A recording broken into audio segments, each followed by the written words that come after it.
Music director Anirudh Ravichander Sun group executive director Kavya Maran పెళ్లి చేసుకోబోతున్నారంటూ తమిళ మీడియాతో పాటు సోషల్ మీడియాలో మళ్లీ జోరుగా ప్రచారం సాగుతోంది.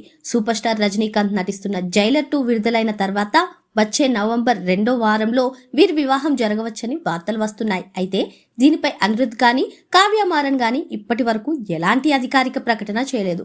గత ఏడాది కాలంగా వీరిద్దరి రిలేషన్షిప్ పై రకరకాల రూమర్స్ వినిపిస్తూనే ఉన్నాయి. గతంలో ఒకసారి ఇలాంటి వార్తలు వచ్చినప్పుడు అనిరుద్ స్పందిస్తూ పుకార్లను నమ్మవద్దని సోషల్ మీడియా ద్వారా కొట్టిపారేశాడు. అయితే గత ఏడాది వీరిద్దరూ న్యూయార్క్ లో కలిసి కనిపించడంతో ఈ చర్చ మళ్లీ తెరపైకి వచ్చింది. తాజాగా అనిరుద్ బాబాయ్ ప్రముఖ నటుడు వైజీ మహేంద్రన్ ఒక ఇంటర్వ్యూలో అనిరుద్ పెళ్లి త్వరలోనే ఉంటుందని హింట్ ఇవ్వడంతో ఈ రూమర్స్ కి మరింత బలం చేకూరింది.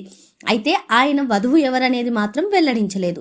ప్రస్తుతం అనిరుద్ రజనీకాంత్, షారుఖ్ ఖాన్, అల్లు అర్జున్ వంటి టాప్ స్టార్స్ సినిమాలతో ఇండియన్ సినిమాలో one of the busiest music director గా దూసుకుపోతున్నాడు. మరోవైపు Kavya Maran Sunrisers Hyderabad IPL team బాధ్యతలతో పాటు సన్ గ్రూప్ మీడియా వ్యాపారాల్లో కీలక పాత్ర పోషిస్తోంది. మరి వీరి వివాహంపై ఏదైనా అధికారిక క్లారిటీ వస్తుందేమో చూడాలి.